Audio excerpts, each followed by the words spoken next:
ورسول المسلمين وسنة المؤمنين ورحمكم الله. إن يوم الجمعة سيد الأيام وحيد الفقراء وعيد المساكين والخطبة فيها مقام ركعتين فإذا صلوا فالعجيب على المنبر فلا يتكلم أحدكم ومن يتكلم فقد لغى ومن لغى فلا جمعة له. أنصتوا واسمعوا وأطيعوا رحمكم الله. أنصتوا واسمعوا وأطيعوا رحمكم الله. أنصتوا واسمعوا وأطيعوا شافعة الله.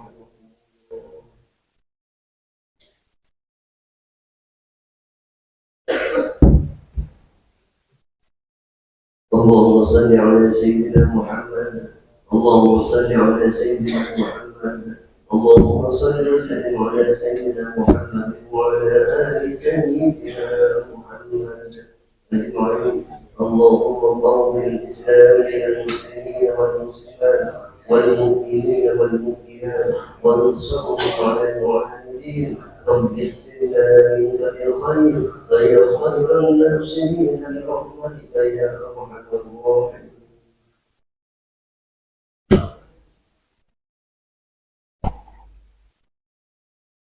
Assalamualaikum warahmatullahi wabarakatuh. Allahu Akbar, Allah.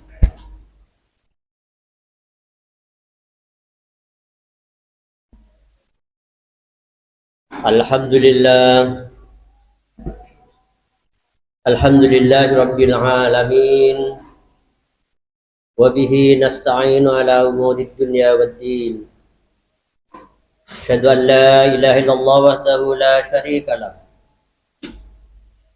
Wa asyhadu anna Muhammadan abduhu wa rasuluh. Allah salli wa sallim wa barik ala sayyidina Muhammad wa ala alihi wa sahbihi ajma'in, amma ba'du. Fa ya ibadallah, usikum wa nafsi bitaqwallah, faqad fazal muttaqun. Wa qala Allah ta'ala fi kitabil karim wa huwa asdaqul qailin. A'udzu billahi minasy syaithanir rajim. Ya ayyuhalladzina amanu taqullaha haqqa tuqatih wa la tamutunna illa wa antum muslimun.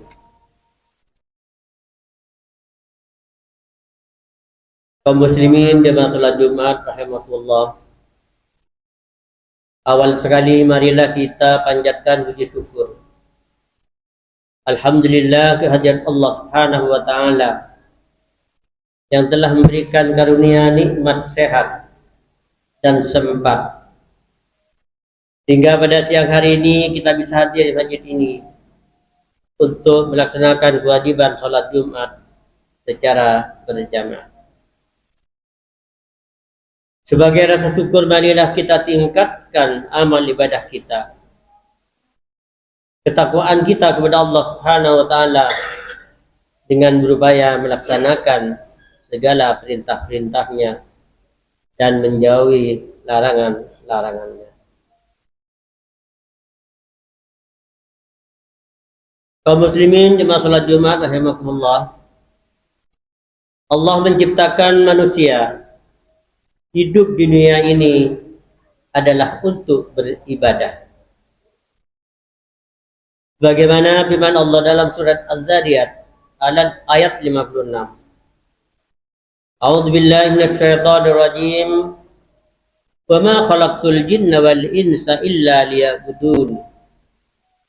Dan tidak saya ciptakan jin dan manusia kecuali untuk berbakti, mengabdi kepada saya.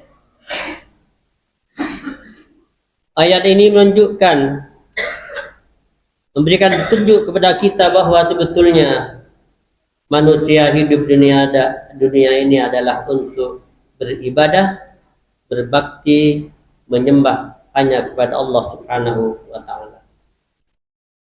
Ibadah adalah satu bentuk ketaatan, kepatuhan yang dilakukan secara istiqamah terhadap perintah-perintah Allah Subhanahu wa taala.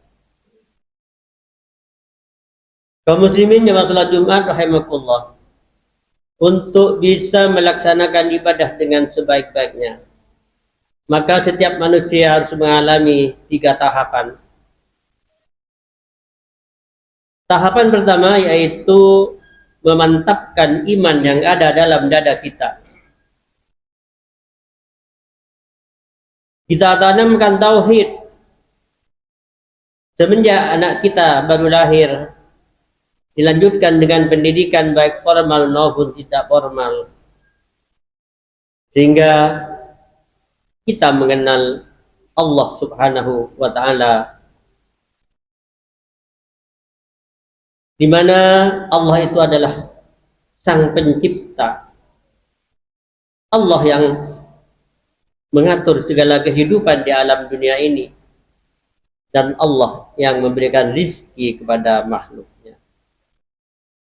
Di samping keyakinan pokok beriman kepada Allah, maka ada kewajiban juga mengimani hal-hal yang gaib, seperti beriman kepada malaikat, beriman kepada kitab-kitab Allah, beriman kepada rasul-rasul Allah, beriman kepada hari akhir, dan yang terakhir beriman kepada qada dan qadar, takdir Allah Subhanahu wa Ta'ala.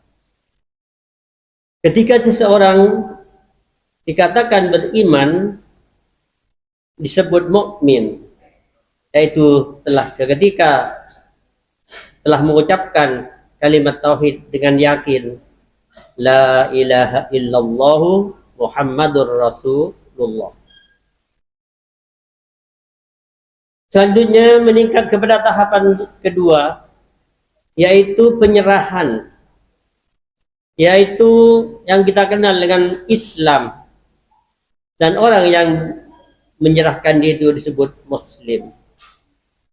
Tanda-tanda orang yang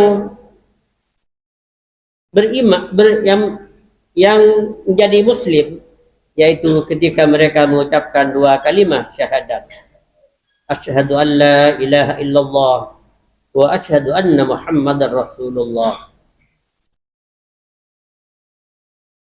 Pengakuan terhadap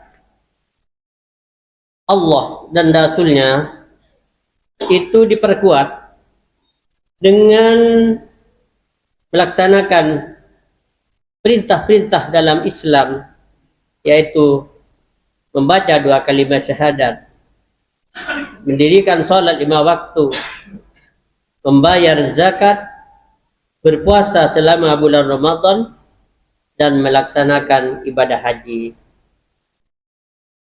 ke kota Makkah. Bentuk daripada penyerahan diri kepada Allah itu adalah dalam rangka membangun hablum minallah, yaitu membangun hubungan yang erat dengan Allah. Namun demikian, hablum minallah saja tidak cukup, namun perlu dilengkapi hablum minan nas.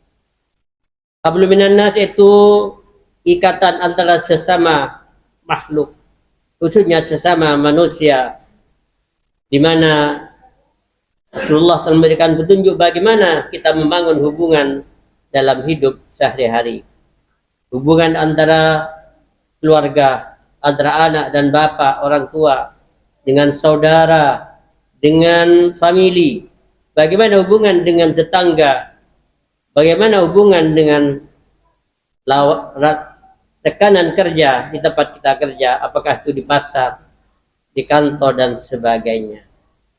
Kalau kedua hal itu telah terpadu antara hablum minallah dan hablum minan nas, maka akan meningkat kepada tahapan yang ketiga, yaitu al-ihsan.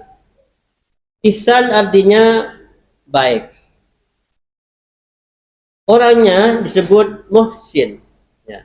Orang yang berbuat baik selalu itu disebut ihsan, dan orangnya disebut muhsin. Muhsin merupakan buah daripada iman dan Islam, di mana dalam ilmu tauhid dikatakan al-ihsanu an ta'budallaha ka'annaka tarahu fa illam takun tarahu fa innahu yaraka. Ihsan adalah engkau sembah Allah seakan-akan engkau melihat Allah. Namun apabila tidak bisa melihat Allah, maka kita yakin bahwa Allah selalu mengawasi kita. Definisi ini memberikan pemahaman kepada kita sekalian bahwa segala tingkah laku, tutur kata, gerak kita selalu diawasi oleh Allah Subhanahu wa taala. Sehingga orang-orang yang sampai ke tingkat ini akan selalu mengamalkan al-a'mal shalihat, amal-amal saleh.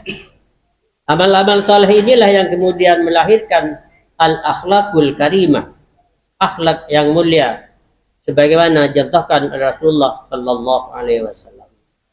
Kemudian tentu saja orang yang memiliki akhlakul karimah akan mengarah kepada taqwallah, taat kepada perintah-perintah Allah. Itulah 3 tahapan dalam kita hidup beragama selama hidup di dunia ini. Hadirin jemaah salat Jumat rahimahullah, ada 5 janji keutamaan yang akan diberikan oleh Allah kepada orang-orang yang bertakwa. 5 janji itu terdapat dalam surat At-Talaq ayat 2 sampai dengan 5. Nomor 1, a'udzubillahi minasyaitonir rajim. Wa may yattaqillaha yaj'al lahu makhraja. Dan barang siapa yang bertakwa kepada Allah, Allah akan memberikan baginya jalan keluar daripada kesulitan yang dihadapinya. Yang kedua, wa yarzuqhu min haitsu la yahtasib. Dan Allah akan memberikan rezeki kepadanya dari jalan-jalan yang tidak disangka-sangka. Dan yang ketiga, wa may yattaqillaha yaj'al lahu min amrihi yusra. Dan barang siapa bertakwa kepada Allah, Allah akan menjadikan segala urusannya mudah.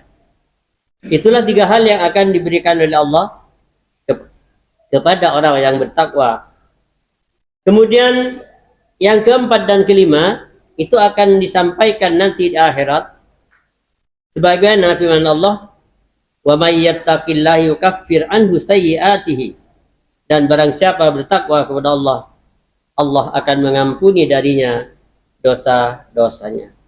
Dan yang kelima, wa yu'dzim lahu ajra, dan akan dilipat gandakan baginya pahala amalnya. Itulah 5 hal yang akan diterima oleh orang yang bertakwa sebagai penghargaan dari Allah SWT. 3 diberikan dunia dan 2 nanti akan diterima di akhirat. Para bapak jemaah salat Jumat rahimakumullah, untuk itu marilah kita senantiasa berusaha agar kita menjadi orang yang bertakwa, sehingga kita mendapatkan keselamatan di dunia wal akhirah.